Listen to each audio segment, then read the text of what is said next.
Hello, everybody, and welcome back to the dorm for episode 4, I believe, of Just Joshing. Thank you so much for tuning in. Whether you're listening on iTunes or you're watching this on YouTube, thank you so much. I really appreciate it. We're doing another episode of Just Joshing today because I officially have 0 mates at the minute. Everyone is still off at uni. I'm going to see some of my friends over the next week, but unfortunately, I haven't been able to at all this week. I've been very busy with work, and then my friends have been very busy during exams and stuff. So once again, I'm left without a guest for the podcast, but just little old me here, ready to talk about all the things that have been on my mind over the last week. And to be honest, I don't have a massive plan for this episode. Usually I have like a list of things that I really want to speak about, but I don't actually have really all that much planned for this episode, so I'm just going to kind of freeball it, and we're going to see wherever my mind decides to take us over the next 30 minutes or so. One thing I did want to talk about briefly, though, was the fact that Nathan and I have actually, so my friend Nathan from Michigan, have figured out exactly what we are going to be doing for our interrailing trip, which is very exciting. So we're going to be doing, in terms of locations, we're going to go from London, we're going to go to Brussels, from Brussels to Amsterdam to Berlin to Prague to Paris and then back to London. And I'm incredibly excited about this because I've never done anything like it at all. I know lots of people that I know went interrailing last summer, and some people are off traveling on a gap year, but I've never done anything really like this at all. The only sort of trip I've been on properly with friends was when I went on a lad's holiday to Malia, which I know my American friends are definitely sick of hearing about because I ended up I brought it up a lot last year whenever I was with them, like not on purpose particularly. I just, for some reason, it really didn't naturally come up in conversation a lot. It's just, I think I decided to bring it up in conversation quite a lot. But yeah, I'm going to talk a bit more about that later because that's one thing I sort of wanted to touch on just because it's quite a funny trip to talk about. But yeah, so we're doing all of those different places, and I'm incredibly excited because out of all of those cities, I've really only spent time in Berlin, and even then, I only spent a day in Berlin. I've really never spent much time in Paris, which I think is quite odd for someone who lives in England. I feel like that's sort of a go-to place. I've been to France many times. I went camping a lot in France with my parents when I was younger. Went to like the south of France and that kind of thing. But no, I've never spent time in Paris ever, which is very bizarre to me. Also, just wanted to give a quick shout out to my American friends. I really miss you guys at the minute. It's obviously partially because none of my British friends have been available to hang out with, but I really do miss Michigan, and I'm very excited to go back. It's going to be great. I'm really looking forward to Welcome Week, which, if you don't know, Welcome Week is essentially just Freshers Week in a sense, but rather than going to clubs and stuff, it's just a bunch of frat parties, and it's kind of the one time in the year that anyone will get into a frat party. Pretty much, you don't need to know anyone.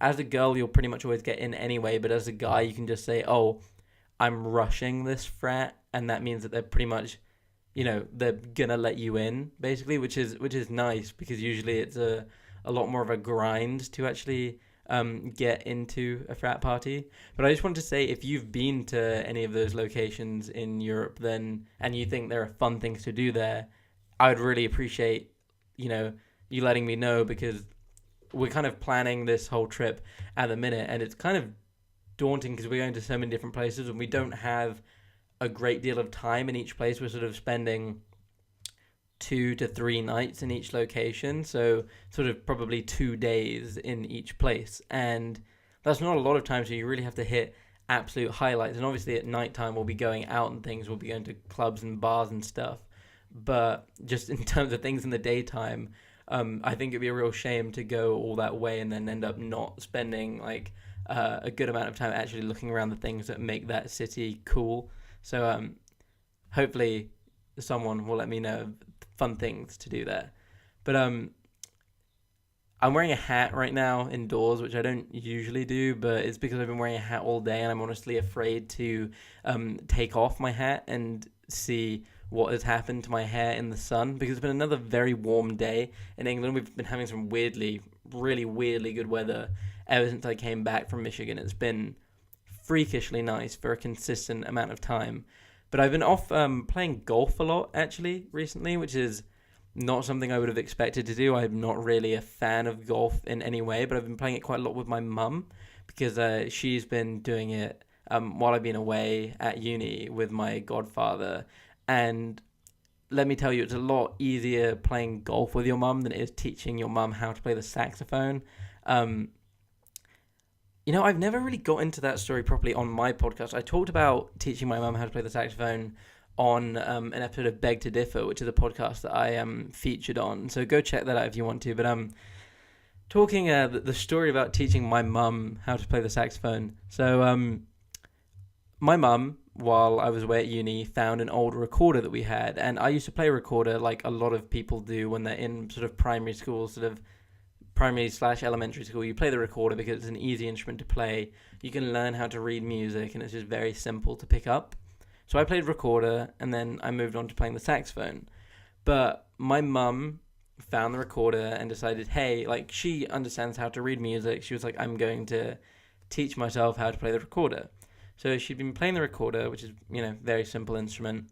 And then when I was getting home from university, from my first year, she decided that she wanted me to teach her how to play the saxophone because I have 3 saxophones and one is pretty small, like a soprano. So it's good for her to be able to learn on it just because it's small, not particularly heavy and stuff. And I just hope that if you're listening, you've never had to teach your mum how to blow anything, because it's a very awkward experience. It's not a lot. I mean, it's fun, definitely rewarding, great stuff. Glad she's learning a new skill and everything. Is a little bit awkward how to teach someone, especially of the opposite sex, and your mum, how to blow anything, especially something the shape of a saxophone. And a saxophone's a sexy instrument anyway. Like, that's not an instrument that you really want to be teaching your mother how to play. That's like, the saxophone is kind of a sex symbol generally, I would think. But so ultimately we haven't had a lesson in actually quite a while. I need my mum to obviously book me in for another lesson to carry on teaching her. But our first lesson was spent mostly just attempting to get a note out of the saxophone, because that's actually, if you're not used to playing like an instrument like woodwind or brass in that sense. Also, that's another thing. I've played the saxophone for 10 years, and I've never really understood whether the saxophone is a woodwind or a brass instrument. I think technically it's classified as woodwind, but it's kind of like a weird mixture of the two. But anyway, back on topic. So the first lesson we spent essentially just trying to get a note out of the saxophone. And if you've never played a saxophone, you might not know really, you probably wouldn't know how to do this if you haven't played something like that. Essentially, you have to blow into it, but you don't want to be puffing your cheeks out, just because that's not really how a saxophone works in terms of wanting to get a good sound out of it. You want to just blow out, but also keep your cheeks sucked in, which is something that's not intuitive at all. If you naturally went to blow, you'd go and I won't blow into the microphone for the audio listeners because that would be horrible. But if you're watching this on YouTube, you'll see sort of how I just blew air then. So you have to keep your cheeks sucked in, and you also have to blow relatively hard.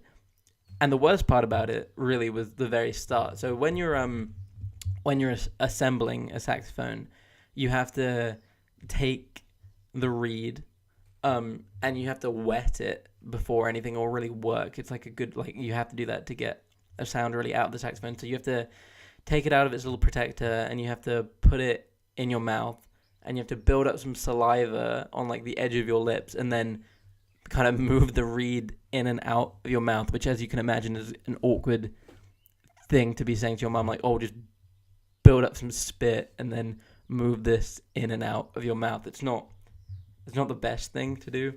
And my mum was trying to get a note to come out of the saxophone, and it would kind of just go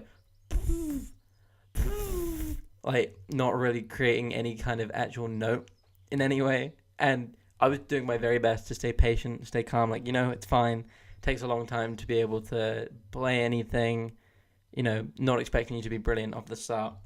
But I could tell she was getting frustrated by it. And eventually it led me to just saying, Mum, just put it in your mouth. You have to also when you put it in your mouth, you kind of generally, you go like, just to like suck off any excess saliva off of it. So I went, just put it in your mouth, suck it, keep your cheeks in, and blow as hard as you can, which is not even brilliant advice for playing the saxophone, but it's also just not a, not a brilliant thing to be saying to your mum, really. But I don't think she saw that side of it at all, which I'm glad about, but I couldn't stop thinking about it the whole time, and it was just, I found it to be quite awkward, but I'm happy teaching her how to play because I know that she's enjoying it, so that's good. But yeah, I've been playing golf with my mum and my godfather recently, which has been a lot of fun. Unexpectedly, because I'm not good at golf in any way. This is like the third time I've ever really played golf. Recently, that is. I used to play golf a fair bit whenever my friend Bertie would come round to my house. There used to be a little par 3 course that was really close to my house, and we'd go down there and play, and I was awful then, and I'm not brilliant now, but I think it's actually, weirdly, I think it's a sport that I've kind of naturally picked up in a weird sense. I've only played it 3 times, but I'm really, really wildly inconsistent when I'm actually on the course. But when I am out, like when I'm on the range, just the golf range, I can hit it for absolute miles, and it actually goes really well. So my mum has put me to have a lesson. So if you find out that I've turned into a golf professional, this is where it all started. If that's what I end up doing. I think more realistically, I will just be someone who plays golf and is semi-okay at it, which would be nice, really. It's actually surprisingly fun, but it took an absolute age today. We were only doing a 9-hole par 3 course, which should take you about really no longer than an hour to do. When me and my mum have been playing, just the two of us, it's taken about an hour. But we were playing with my godfather Mark, my godmother Wendy, and their friend Marilyn. And if it had just been my mum, Mark, and me, it would have not been any issue whatsoever, and I'm sure we would have got around it in an hour or so. But oh my goodness, Wendy and Marilyn, just very slow getting around the course. I mean, it was a lovely afternoon. It was fine, just, spending time walking around the course and like not moving at particularly breakneck speeds, which is fine. You have to take your time when you play golf. But it was like incredibly slow. It took us about 2.5 hours to get around a par 3 9-hole course, which is a long time to be out in the sun as well. And it also meant that we ended up missing the barbecue that was being hosted on the big like field that's outside my house, which is it's a real shame, because it would have been somewhat nice to speak to some of my neighbors, but we don't really know everyone who lives sort of opposite us, and we think some of them are a bit weird. It's kind of odd that we don't know them, really, given that we've lived in this house for pretty much my entire life. We've lived here since I was about 1.5. So it's kind of odd that we don't actually know everyone who lives around us. But God, Wendy is honestly, it's weird because she beat the score of both me and my mum, but she has the weirdest golf swing of all time. It's like she puts her hands down in position, then like cocks her arm up, keeping one arm straight, which you're meant to do. You're meant to keep your left arm straight, but like just completely bending her right arm like weirdly over her shoulder while like being bent over in a really weird hunched position with one foot like cocked up in the air, like the one in front, not the one at the back. And then she hits it, and then somehow she still manages to get it onto the green, which is incredibly frustrating for someone like me or my mum who's actually trying to play properly. We just can't do it. Like, I don't know how she does it. But mine, either I hit it really well, connect with it, and it goes in a completely awful direction, like not helpful at all for where I'm trying to go, or I absolutely duff it, it goes along the ground, like just rolls along the ground, but it goes dead straight. So I think after I have like a lesson, it will help me to be at least slightly more consistent, and I'll have a little bit more of an idea of what I'm actually doing, which will be nice. What I'm going to do here is, so the last time I was recording an episode of The Dorm, actually filming on the camera, it was great, but then the video actually cut out after about 20 minutes, and I don't really want that to happen again. So now that I'm about to be 15 minutes in, I'm going to turn the recording off for a second, and then I'm going to turn it back on, and we're going to see if I can, hopefully I'm able to line up the audio again, but I'd rather do that and have it not cut out, assuming that it hasn't cut out already, and then actually have video for the entire episode, which would be nice. So I'm going to try and do that now. Okay, the camera is back on now, so hopefully we will be, you'll be able to see me and hear me if you're watching on YouTube, which would be nice.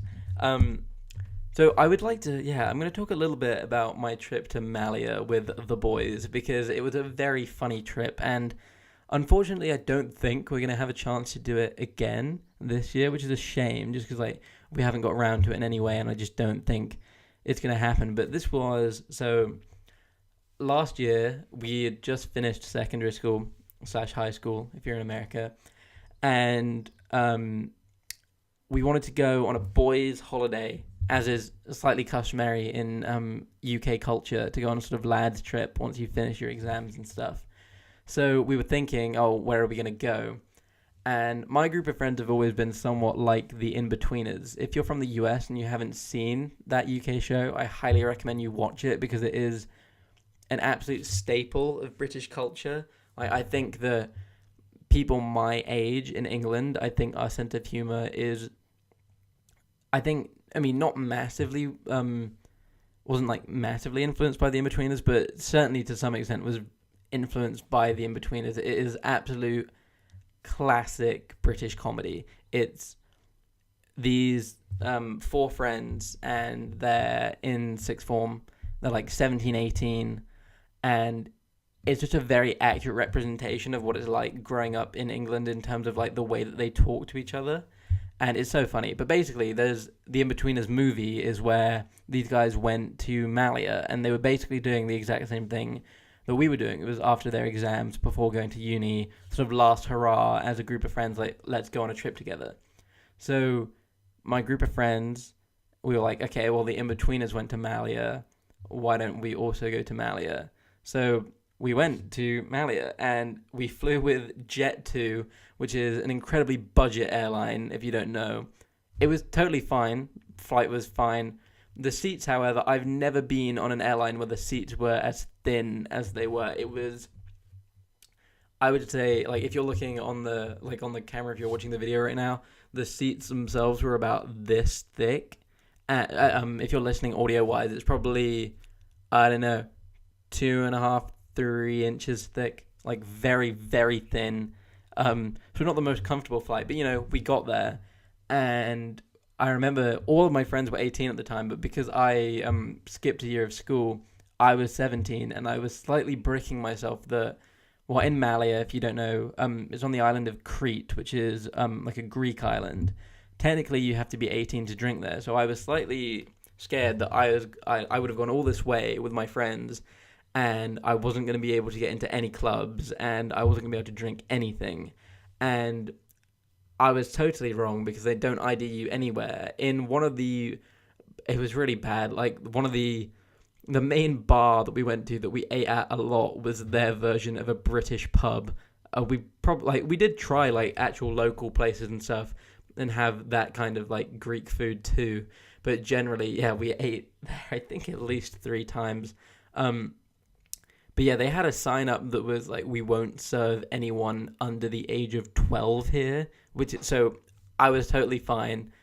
Obviously, I don't think I look particularly old now for an 18, nearly 19-year-old, but I certainly don't think I looked old then. But they didn't ID at all, and we found that out when the first night by the time we actually arrived at our hotel, it was 10:30. So by the time we got settled in, because we had to call someone to actually let us into the hotel, because check-in had closed hours before that. So we got in, dumped our stuff, and went and got food. And then I got a drink, so I was happy. I was like, oh yes, I can actually do this. And we said the first night, we're just going to go for a look around. We won't go out. But when you start walking down to where the actual clubs are and stuff, I imagine it's like this for pretty much everywhere, where it's like a party destination.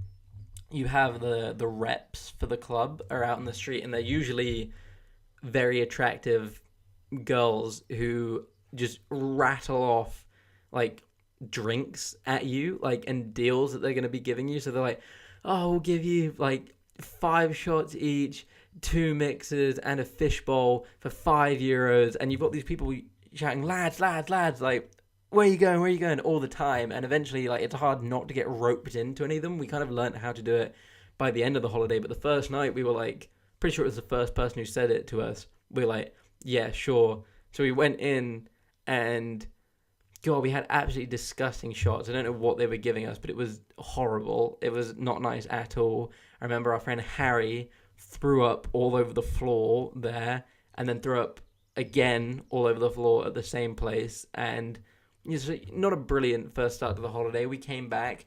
The next morning, we found that Tom had a shard of glass going straight through his flip-flop, because we weren't expecting to go out. So half of us were wearing like flip-flops while in the club, which is a bad idea, especially when there's broken glass on the floor. But it was a pretty just generally hysterical trip and such a great bonding experience. But definite highlights, I think, were when we convinced our friend Rob, or Keeney, as we call him.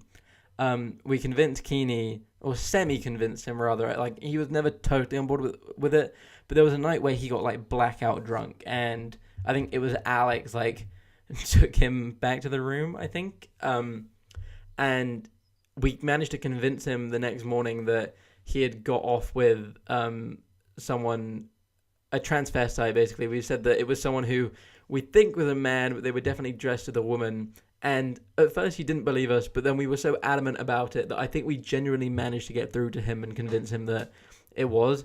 Keeney usually listens / watches the podcast. So Keeney, if you're watching this, I hope you remember that, and you can tell me whether we actually convinced you in any way at all.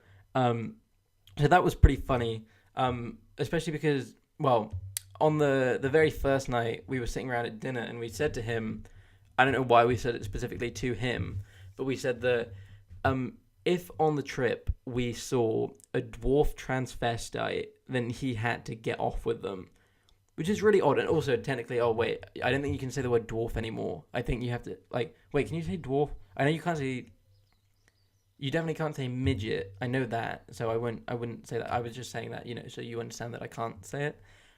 Maybe little person is the correct word, but if we saw one of those people, Keeney had to attempt to get off with them. And on the very first night, we actually did see a dwarf transvestite just randomly in the doorway of a bar. He didn't attempt to get off with them, so Keeney, that's not on, really. Another thing that was generally quite funny about that trip was we ended up playing.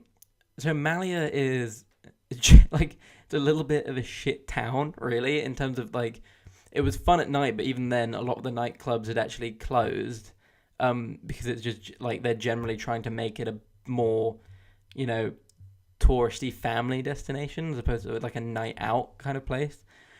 But in the daytime, there's not a great deal to do other than like go to the beach, which is really fun, and we'd swim to this little island every day. But we ended up playing a lot of mini golf, and the prize that we decided on was for whoever won at mini golf each day. We would go to the strip club, and we would pay for them to have a lap dance. So that was pretty funny, especially because of the time when, so Tom ended up getting a lap dance, which was funny. But when Keeney won a lap dance, he straight up refused to get one, which was really funny because the stripper was coming up to him and trying to speak to him. And it's because he was really drunk as well. Like, I think he was genuinely out of it.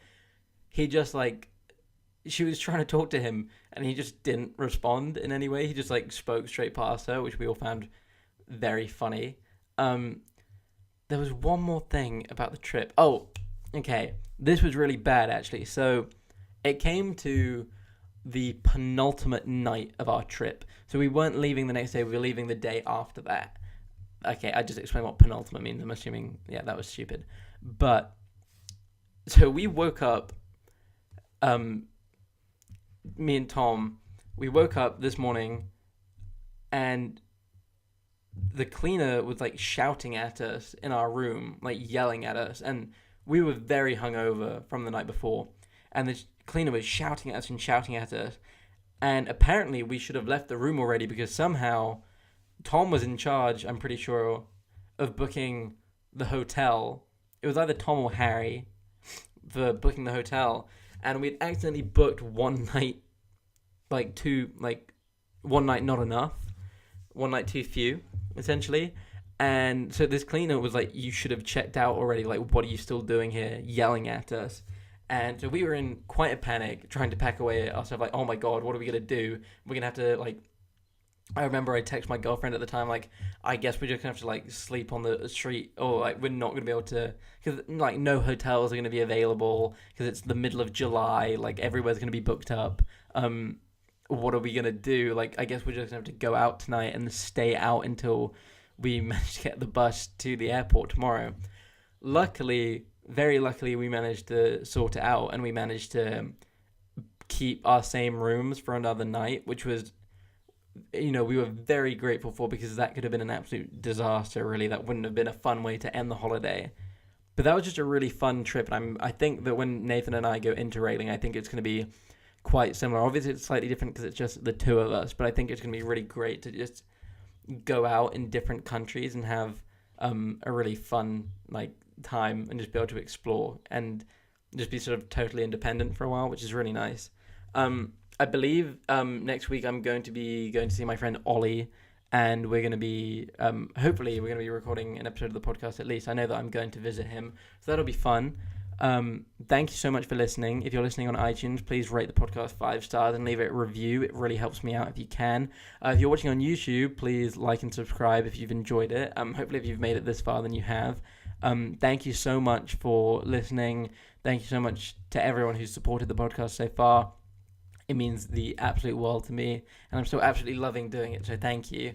And I will see you for another episode on Wednesday. So bye.